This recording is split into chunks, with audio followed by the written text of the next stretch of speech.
as the moderator, so I'm outside right now in the hospital. Yes, sir. Good morning. Good evening, ma'am. Good evening.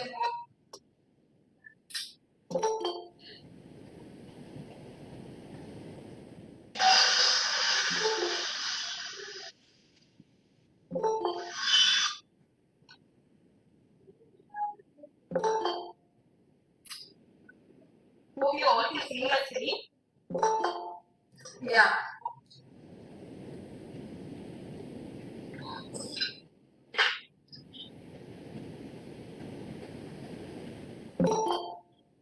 Good evening, everyone. I welcome you all to our 14th webinar program organized by our Diagnopool team. So, coagulation studies are very important and common tests which are done routinely in all our labs. So, it could be in terms of bleeding time, clotting time, or prothrombin, activated partial thromboplastin, D-dimer. All these tests are now done even in small labs at the big lab. Each day we come across some or the other problem. So today we will be discussing about this topic in detail. To talk about this topic, I call upon Dr. Shabnam Roohi. She is the Director, Laboratory Medicine at Sakra World Hospitals. She has more than 20 years of experience in her field. Her areas of clinical expertise include the diagnosis of hematological disorders. Dr. Roohi serves as the head of the Department of Laboratory Medicine and directs the Division of Hematology and Clinical Pathology. She has completed her MD Pathology from KMC Bangalore. She was the lab director of Apollo Hospital.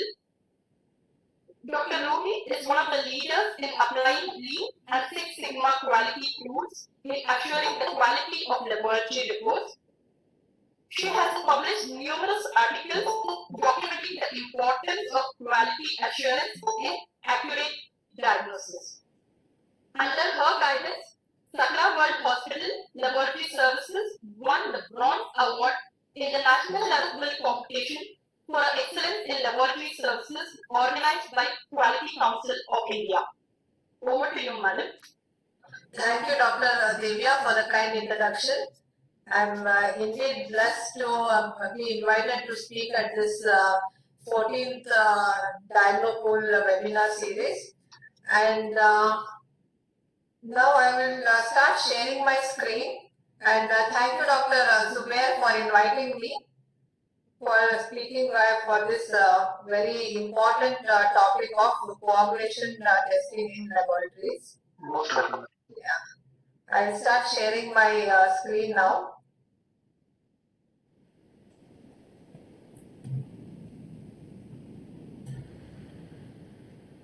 Yeah. I hope you can see my screen. Yes, ma'am. Yes, ma'am. Yeah, thank you for the confirmation. So we'll start with basics of coagulation like Dr. Divya already told. Now most of the small labs also are doing this coagulation testing, but it is very important to standardize these tests and to know what these tests mean and how to apply them in the treatment of patients. So we will start this, go through this topic under the following topics. First, we will start with the physiology of hemostasis, which is the basic. Then, what are the first line of investigation in a patient coming with symptoms of bleeding or suspected bleeding? The equipment required for doing these tests, the pre-analytical factors that play a role in the accuracy of the test, and then coming to specifically prothrombin time. These topics we will be discussing. So hemostasis is the property of the circulation that maintains blood as a fluid within the blood vessels under normal circumstances, and to prevent excessive blood loss upon injury. Hemostasis occurs because of the interaction of blood vessels, platelets and plasma proteins. The function of the hemostatic mechanism is to maintain blood in a fluid state while it remains circulating within the vascular system. Yeah, ma'am. Heme is not moving, ma'am. It is not moving? Move on only. Yeah, here only. Okay. Shall I stop sharing and share again? Okay, ma'am. Yes, ma'am.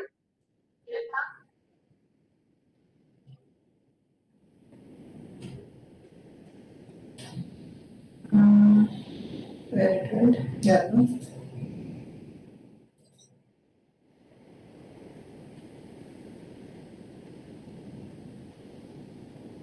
Where is it?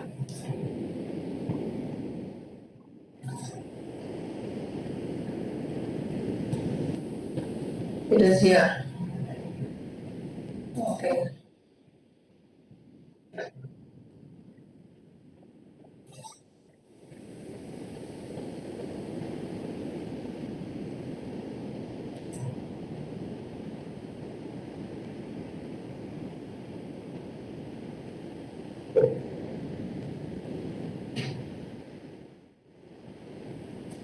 Can you see now? Yes, ma'am.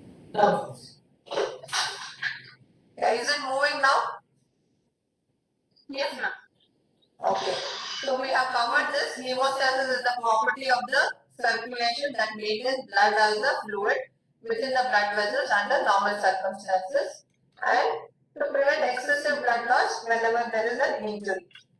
Hemostasis occurs because of the interaction of blood vessels, platelets and plasma proteins. Function of the hemostatic mechanism is to maintain the blood in a fluid state while it remains circulating within the vascular system, to arrest bleeding at the site of injury or blood loss by formation of a hemostatic plug, to limit this process to the vicinity of the damage, and to ensure the eventual removal of the plug when the healing is completed. The components of the hemostasis are the vasculature, the platelets, proteins, such as the fibrin forming proteins. Those are the coagulation proteins like prothrombin, thrombin, etc. Fibrinolytic proteins such as plasminogen and inhibitors of the entire coagulation system. Defects in one compartment can be overcome by effective utilization of the other two compartments. But defects in two out of these three compartments generally results in pathologic hemostasis and bleeding. The stages of hemostasis are whenever there is a injury to the blood vessel or a cut in the blood vessel. There is constriction of the blood vessel. There is vascular spasm which slows down the blood flow from the ruptured vessel. This slowing down of the blood also causes activation of the platelets. The platelets change their shape, become more sticky, and they stick to the injured site.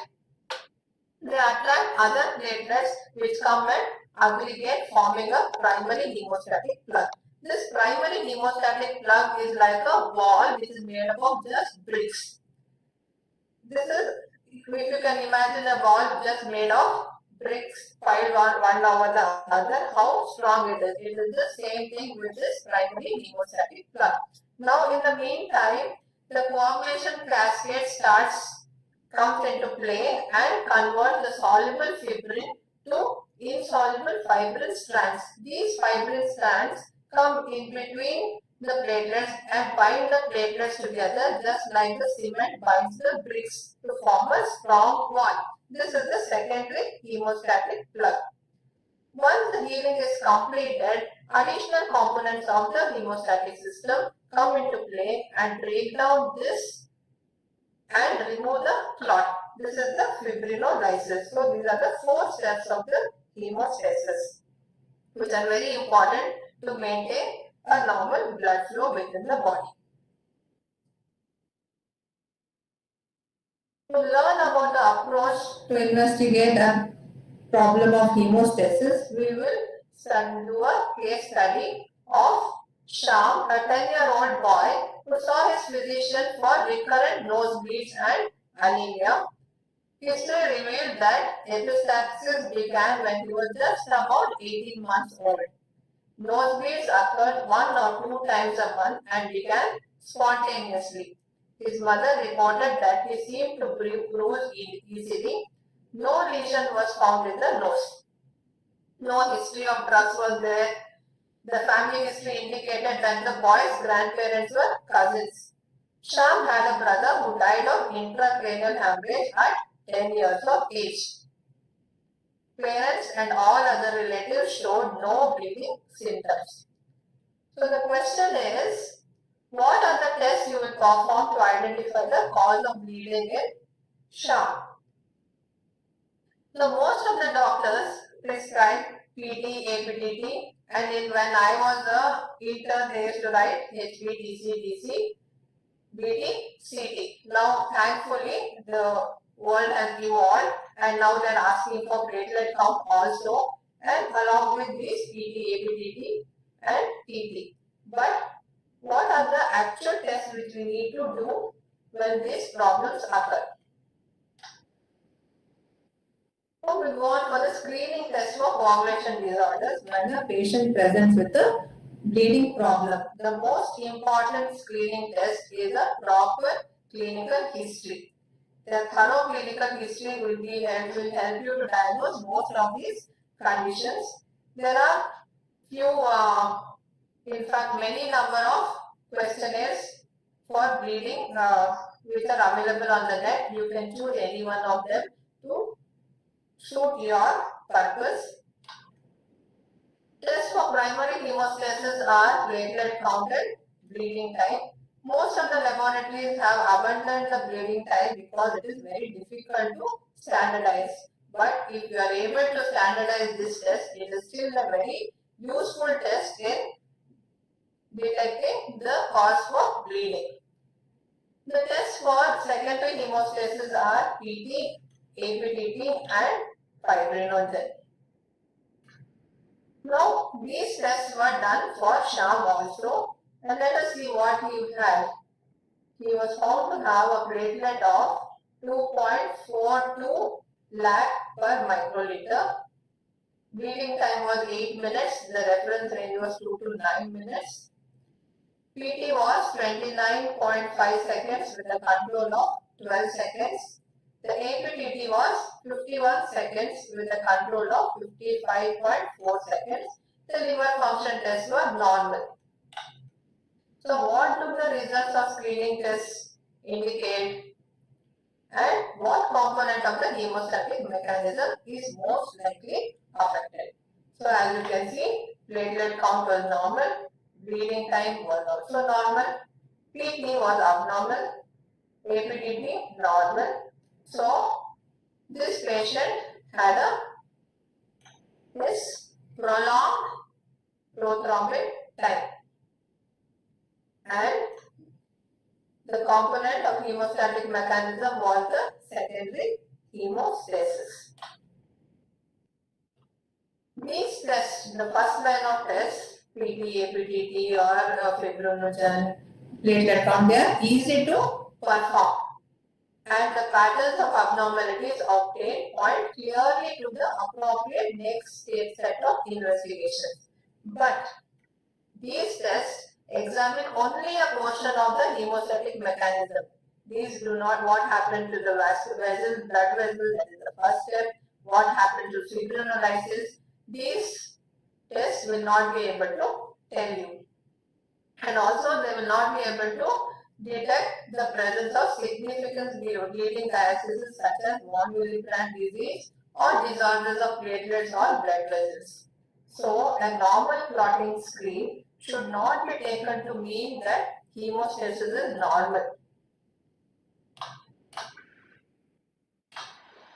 The indications for doing the clotting screen are the investigation of an acutely bleeding patient, investigation of a person with suspected bleeding tendency as a precaution before an invasive procedure is carried out. Now you should remember that Although these tests are helpful in finding the cause of unexplained bleeding, they are not helpful in predicting if bleeding will occur. In fact, no single test can predict bleeding in the perioperative or the postoperative period. So just to recollect the test of clotting pathway, there is the clotting cascade is made up of intrinsic and extrinsic. Although this is an arbitrary cascade, which does not fully represent what happens in vivo, but it will do for our purpose. So, with contact activation is the intrinsic pathway. The PTT is used to evaluate the coagulation factors 12, 11, 9, 8, 10, 5, 2, and fibrinogen of the intrinsic and the common pathways. And tissue thromboplastin and extrinsic pathway is detected by using the PT. PT test evaluate the coagulation factors 7, 10, 5, 2, and 1. Like I said, most of the smaller laboratories also are now doing the coagulation test. So here comes into play what equipment you need to have and how you should maintain and use this equipment. So there are a lot of accessory equipment which are required and the coagulation analyzers. So we'll start with the accessory equipment such as the most important is the water bath, which is required for manual coagulation tests. Incubation steps of many of the coagulation tests and for the rapid thawing of frozen specimens. It should be set at 37 degrees Celsius and monitored using a certified calibrated thermometer to ensure it varies by no more than 0.5 degrees Celsius. There should not be much variation in the temperature of the water bath.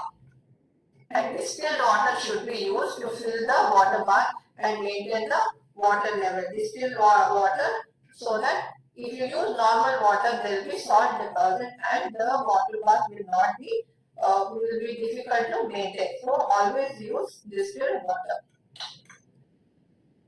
Refrigerators and freezers should be maintained at the correct temperature. The refrigerator should be maintained at 4 degrees with a variation of plus or minus 2 degrees Celsius. And the freezers at minus 20 or minus 80 with plus or minus of 2 degrees Celsius variation. You should ensure that the freezer should be maintained at a constant temperature and therefore they should not auto defrost.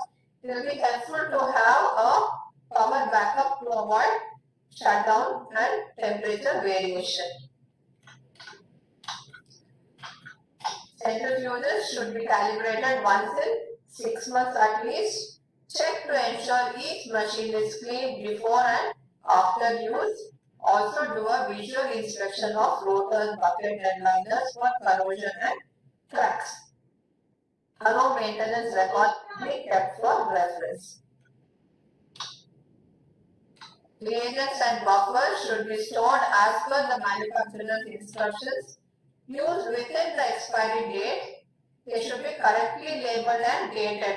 Expiry date, the shelf life or the open vial stability expiry date should be mentioned on the reagent label so that anybody picking up the reagent will know whether this reagent can be used on that particular day or not. Reconstitute the reagents with sterile distilled water. Records of batch numbers, in-use dates and expiry dates should be kept. Use glass tubes which are rimless for clotting tests. Plastic tubes could be used for sample dilution, storage and reagent preparation. Stopwatches are used for bleeding time and manual coagulation tests. Use a handheld stopwatch that can be controlled rapidly. Pipettes should be accurate, durable and calibrated. Use automated pipettes as much as possible. Use them as per the manufacturer's instructions.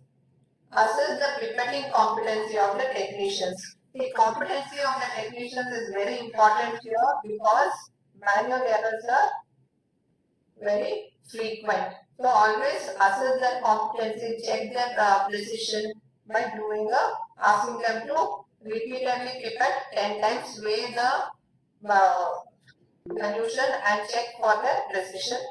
Records of pipette accuracy and precision should be kept.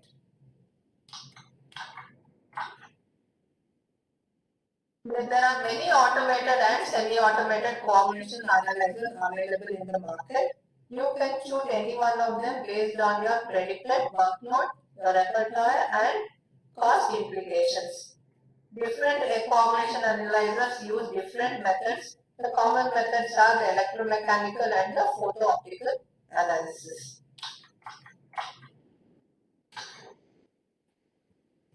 The analytical variables in sample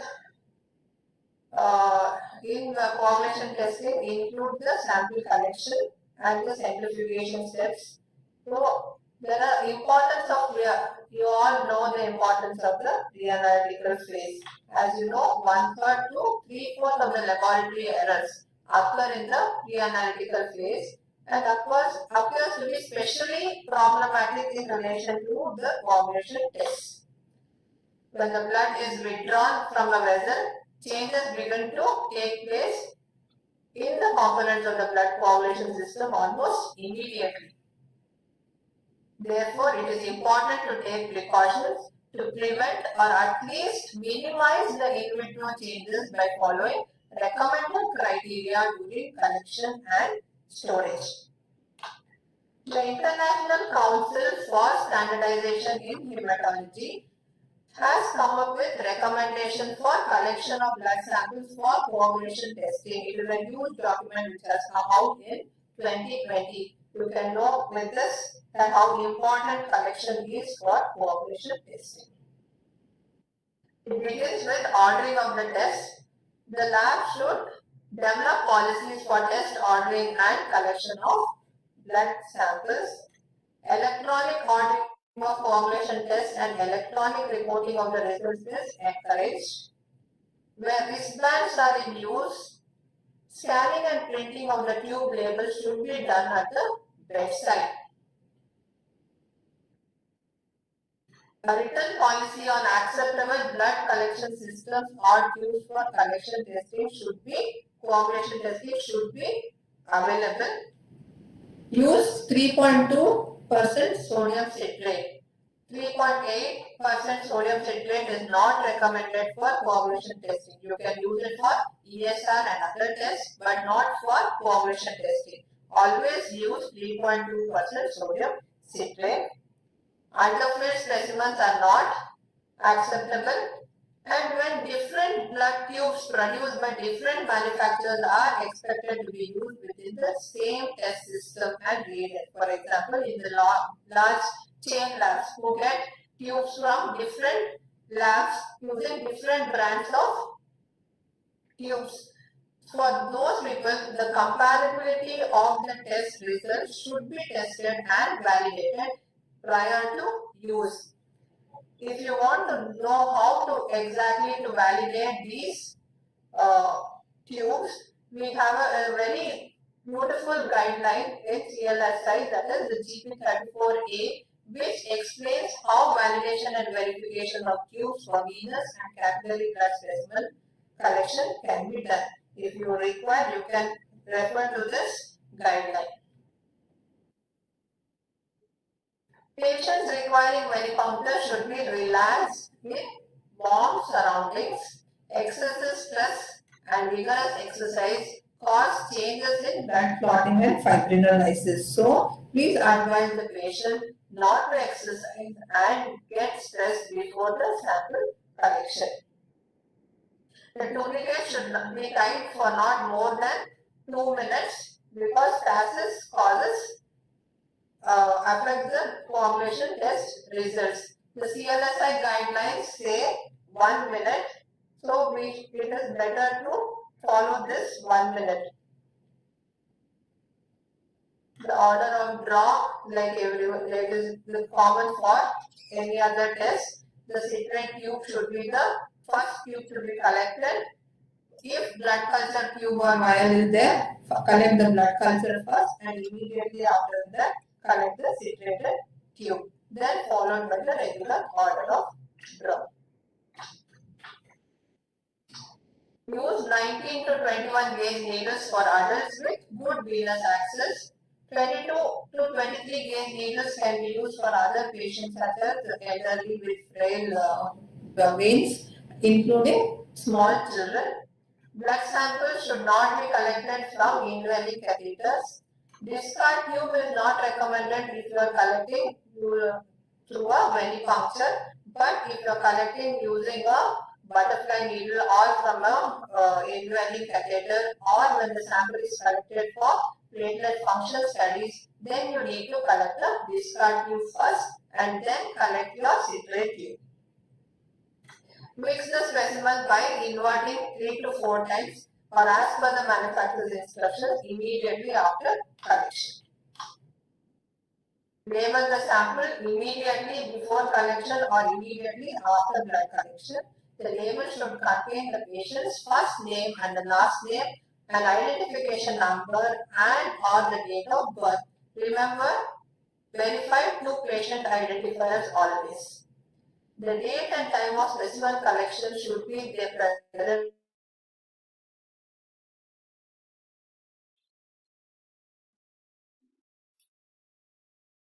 on the label. Asks to write the time and date of specimen collection on the label itself. And the labeling should be completed before the phlebotomist leaves the bedside of the patient. If you are not using the bedside barcode labeling system, after you complete the labeling, please verify the name and UHID of the patient with the wristband of the patient. Ratio of blood to anticoagulant should be 1:9. 9 volumes of blood are added to 1 volume of anticoagulant. Blood tubes with less than 80% of nominal filling volume should be rejected by the laboratory and should not be analyzed. Many of the brands, the branded tubes, give the maximum fill and minimum fill indicator. Ensure that the blood received is within these 2 levels. Hematocrit influences the PT results. Here you can see tubes. We are 4 ml tubes. While the first one is with the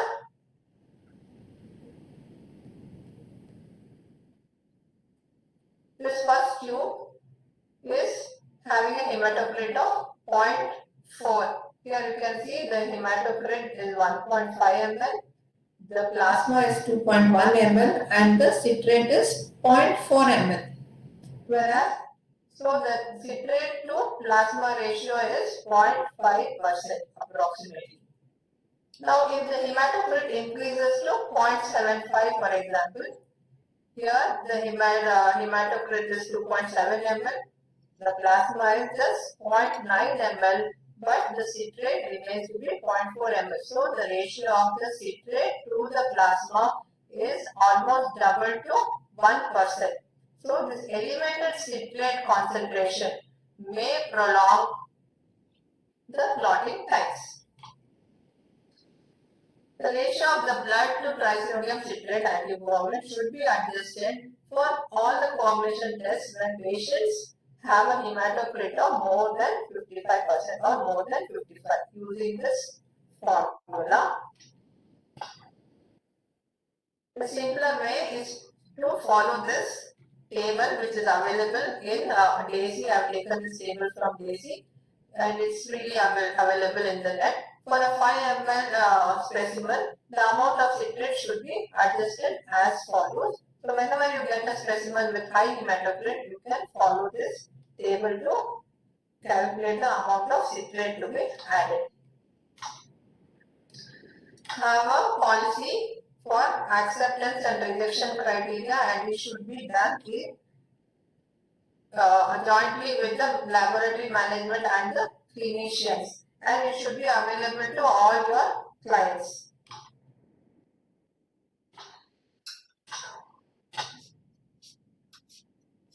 The time of the day when the sample is collected can be an important factor in the interpretation of results.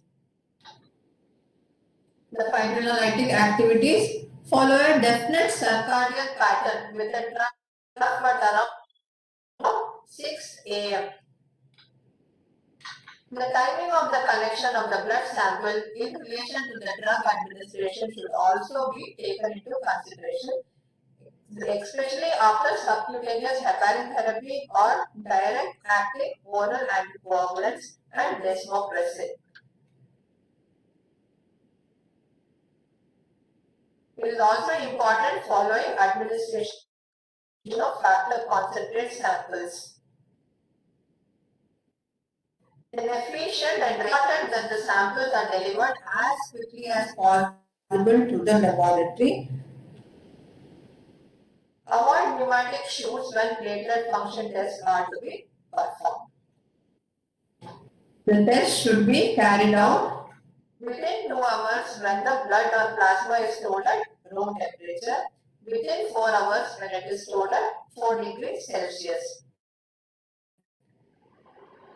and within 2 weeks when it is stored at minus 20 degrees, within 6 months when stored at mineral laboratory.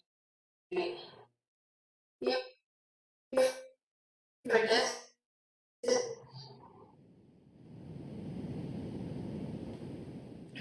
even if it is within the city, have liquid nitrogen, that is the best thing. Snaps not available, use freeze it at minus 20 or minus 70 and then transport it in dry ice. That will preserve the stability of your sample. So before you freeze it or transport it, please remember to separate out the plasma. And before starting the test, gentle but thorough mixing of the sample is essential after thawing and before the testing. Once thawed, the sample should never be refrozen. Sample should be thawed at 37 degrees to avoid formation of cryoprecipitate. The sample should be centrifuged at 2000 G for 15 minutes at 4 degrees Celsius to prepare to form the platelet-poor plasma. But for PT test, lupus anticoagulant, APCR, or for factor 7 assay, it should be done at room temperature. Do not refrigerate or cool the plasma which is used for these tests. Care must be taken not to disturb the buffy coat layer when removing the PPP. For lupus anticoagulant testing and APCR, the platelet count should be less than 10,000 cells per microliter. This is best achieved by double centrifugation. Filtration is not recommended. The common pre-analytical problem is just a summary of whatever we have talked previously. So I will just show this table. You can refer to it later on. The common technical errors are contamination of the kaolin platelet substitute reagent with a trace of thromboplastin, use of inaccurate pipettes. Documentation of pipette calibration is essential to avoid this error. Machine malfunction, incorrect water bath temperature, calcium chloride at incorrect concentration, or if it is not freshly prepared, all these factors contribute to error in reporting the coagulation test. So we are done with the general aspects of coagulation testing. We will do specifically talk about prothrombin time now. Prothrombin time was described by Quick in 1935. Somebody is asking any question? I can just see hear something in the background.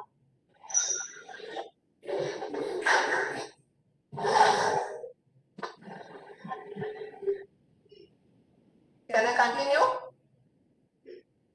Yes, ma'am. Thank you. The prothrombin time was developed to measure prothrombin, hence the name prothrombin time.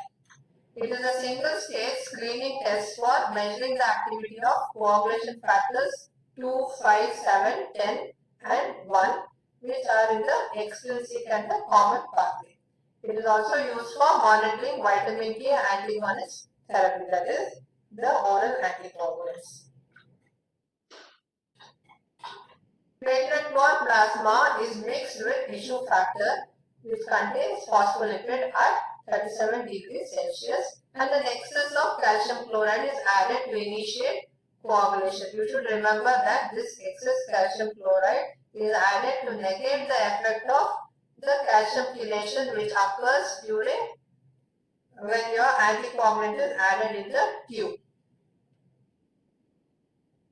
The time taken from the time of addition of calcium to the formation of fibrin clot is known as the prothrombin time. So, when the calcium chloride is added, the clotting begins and the time taken for the clotting to fibrin clot to form, this time is the prothrombin time. The prothrombin time result should contain the time taken by the patient specimen to clot, the mean normal prothrombin time or the GMNPT value, the international normalized ratio, that is the INR value. These three things should be available in the test report along with the biological reference interval and the therapeutic interval. NMA 112 has a few guidelines, that is MNPT, that is geometric or arithmetic mean of prothrombin time of 20 normal healthy individuals should be determined for every new lot of reagent, type of reagent and the instrument used. The INR must be appropriately adjusted for every new lot of prothrombin time reagent, type of reagent and the instrument used. The biological reference range shows significant differences with each lot of reagent, type of reagent, technique and the instrument used and should be determined for each of the situations in the laboratory. If the laboratory uses more than one system, then each of those should be used for making the reference interval. The reference interval which is given in the literature is unsuitable for reporting the prothrombin time results.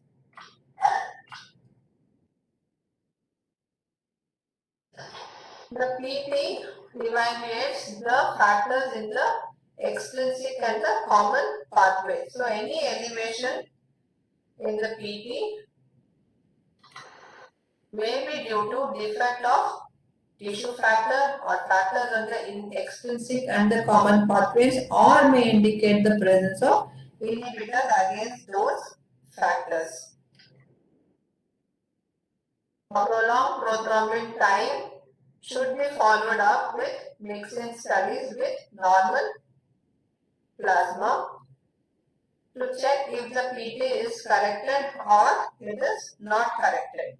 If there is a correction in the PT value, that means there is a factor deficiency. The deficiency could be in factor 7, 2, 5, 10 fibrinogen, or it could be because of vitamin K deficiency or presence of vitamin K antagonist, and some DOACs also cause correction in PT value. If there is no correction, that means there is an inhibitor present. Rarely, lupus anticoagulant also can give rise to elevation of PT with no correction. So coming on to our patient Sham, what happened to him? We did a mixing study which shows correction, and later on it was followed up with a specific assay for factor 7. The factor 7 activity was done for both Sham and his parents. His factor 7 activities was found to be 3% of the normal plasma. Prothrombin and factor 10 activities were normal. The factor 7 activities of Sham's father and mother was 50% and 47% respectively. So the reference interval for factor 7 activity is 70 to 120%.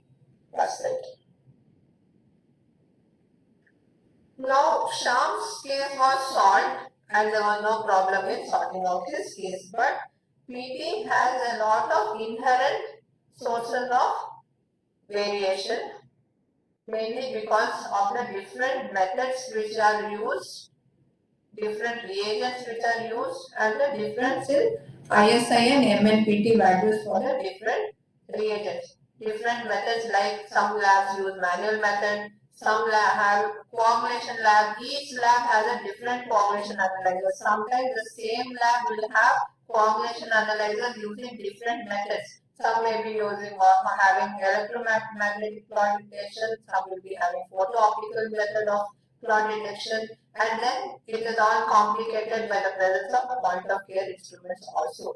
So there is a lot of variation in the PD testing because of the equipment itself. Then coming on to the reagents. The thromboplastic reagent is derived from human or animal tissues or from recombinant human tissue factor.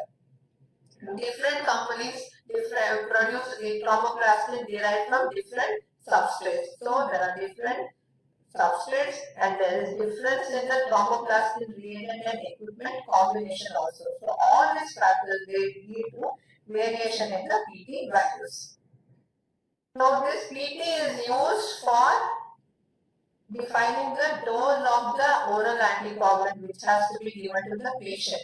Now unless you have a constant and a reliable PT value, you cannot decide on what dose to be given, because sometimes the patient will give a sample in the local laboratory near his house and he get one PT report, and then he'll come to the hospital, then again he will get a completely different PT report. Now which PT report will the doctor rely on to decide on the dose of the oral anticoagulant? So there was a lot of problems in this. So they came up with some solutions. So initially, when it started in the 1935s up to 1950s and 60s, PT ratios were used.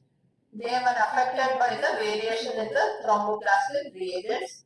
There were a lot of discrepancies in the PT results, and there was variation in the anticoagulant dose as a consequence of these variations.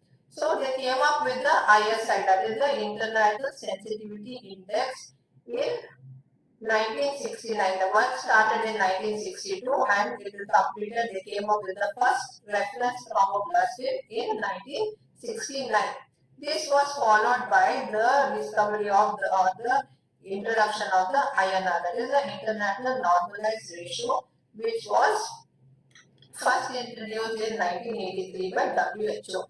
So these ISI and the INR played a major role in reduction in the variation of this PT.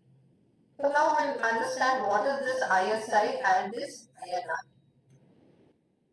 So for the standardization of the oral anticoagulant treatment, a thromboplastin is chosen by the manufacturer and its ISI is determined by comparison with the reference thromboplastin. I told you the reference thromboplastin of WHO that has a ISI of 1, and any new thromboplastin is calibrated against this reference thromboplastin and its ISI is determined. Then the log mean normal PT is determined for that particular thromboplastin. Then the PTs are performed on the patient sample and the results are converted to an INR. This will help in the standardization of the oral anticoagulant treatment. The International Sensitivity Index or the ISI of the thromboplastin, when you are these few things should be taken into consideration. So the thromboplastin should be chosen with an ISI close to 1. The lesser the ISI, closer the ISI is to 1, the more sensitive the thromboplastin is to variation in the PTs. So the thromboplastin with high ISIs are less sensitive to small changes in the PT values. Use a reagent whose ISI is validated for the particular equipment and model and method you are using in your lab. So always check your kit insert to see if your equipment is mentioned in the kit insert. So whether this ISI is relevant for the equipment which you are using. If the reagent which you are using does not specify your equipment, that means you are using a generic ISI. So you need to validate that ISI at your lab. It is mandatory. So again, how to validate the ISI? All these guidelines are given. You have WHO guidelines. There are some standard textbooks which will give you how to standardize or validate your ISI. CNSI guidelines are available on the method for validation of the ISI. You can follow any one of those, but it is always preferable that you use the ISI with the manufacturer given, because this standardization is a huge exercise. So how will you know whether the reagent which you are using is compatible with your equipment? Take off the kit insert of the thromboplastin reagent. There you would have mentioned which equipment it is suitable for. So here they say they have specified the series of the equipment for which this ISI is suitable, and they will give you a rough estimate. This is the kit insert, but if you want the exact ISI of that particular reagent of that particular lot number, you have to see the barcode insert which is given along with the reagent box. So take that out. This is the reagent the insert which is available with the reagent. As you can see, the lot is specified and the ISI is specified here. Check this ISI and check the lot number. Compare it with the reagent which you are using. If it is the same lot, use this ISI and enter this ISI into your equipment for the calculation of INR. This is a very important step. If you have a barcode equipment which is capable of reading the barcode, then you read the barcode and the ISI will be automatically installed into your equipment. If that is not there, then you have to manually enter this ISI into the proper slot for the calculation of INR.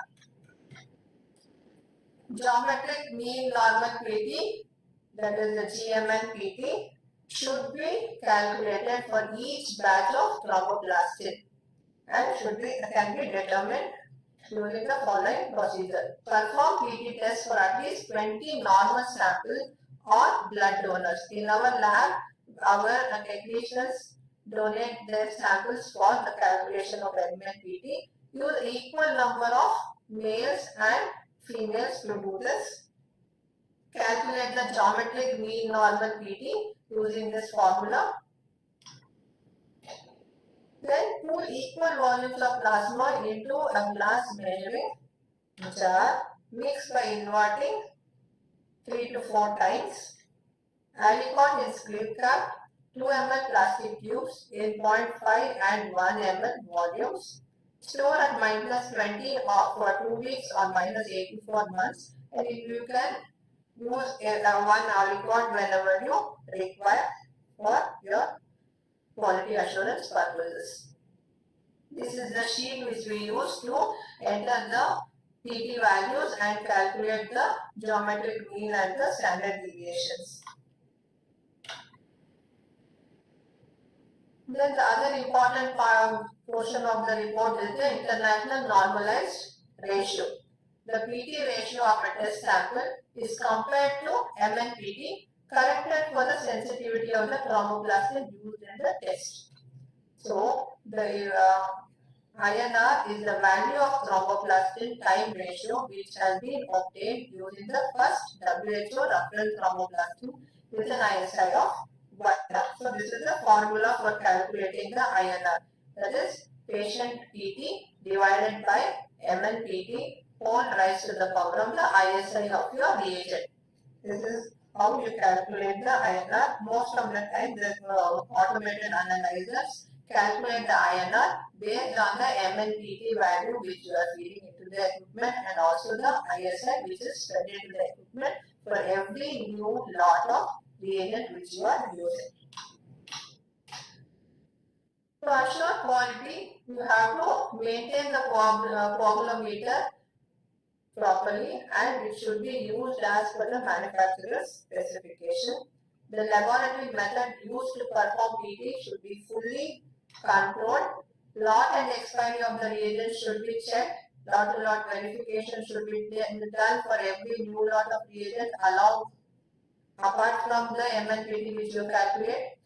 Correct identification of ISI, MNPT values and correctly incorporated into the INR formula. So the MNPT should be incorporated and ISI should be incorporated whenever there is a new lot of thromboplastin reagent which is used. Correct DRI should be available and the internal QC should be done regularly.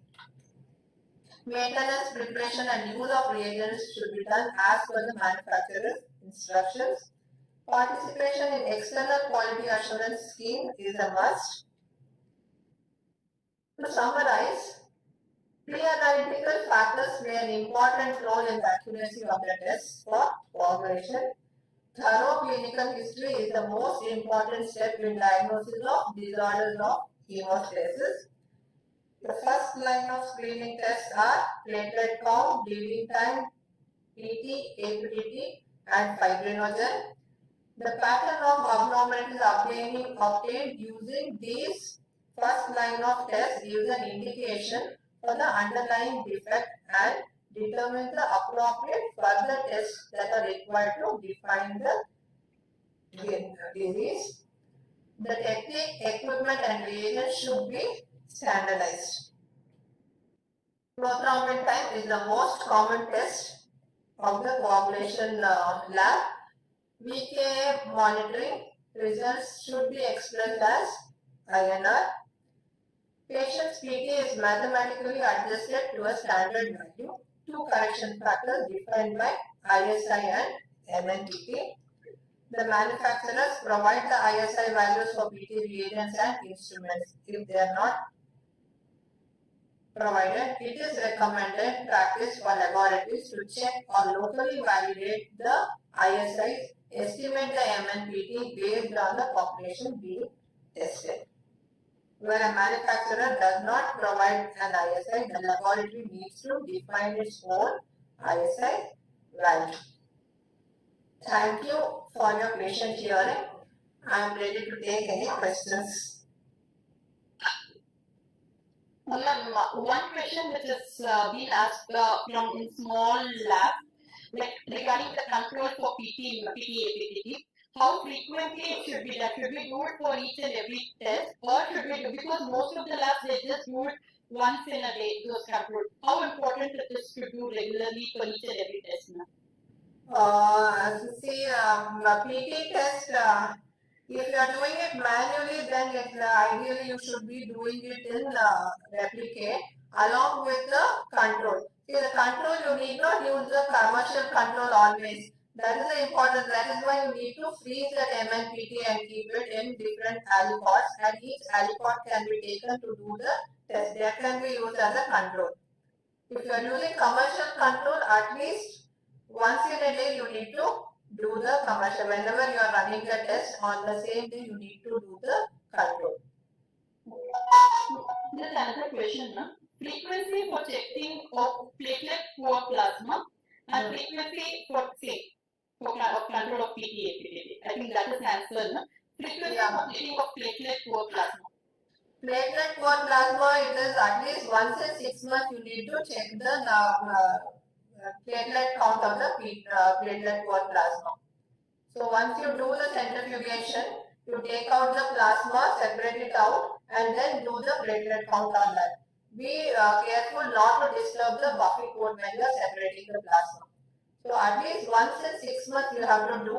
Many of the labs we do it every day, but the actual requirement is once in 6 months. If you do it, is more than sufficient. Thank you. Any more questions?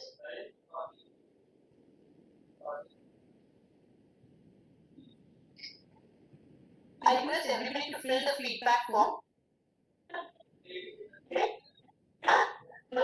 Thank you so much, Matola. Really a wonderful overview. And I have heard a lot about your knowledge. You are one of the speakers who is not seen on the better standardizing, but people have told me that your knowledge is in depth and it was a good evidence for all of us today. Your practical experience on all the topics. It was very nice. Thank you, Dr.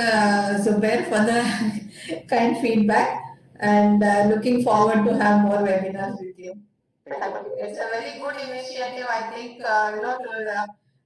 knowledge is freely distributed, and that is very rarely seen. So I think it's a very good initiative, and I would like to be associated with that. Thank you. Thanks.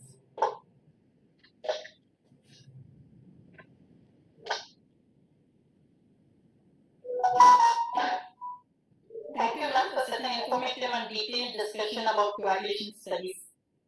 Thank you so much. Yeah. So I think we'll close this. I will leave the meeting. Yes, ma'am. Thank you. Thank you. Thanks.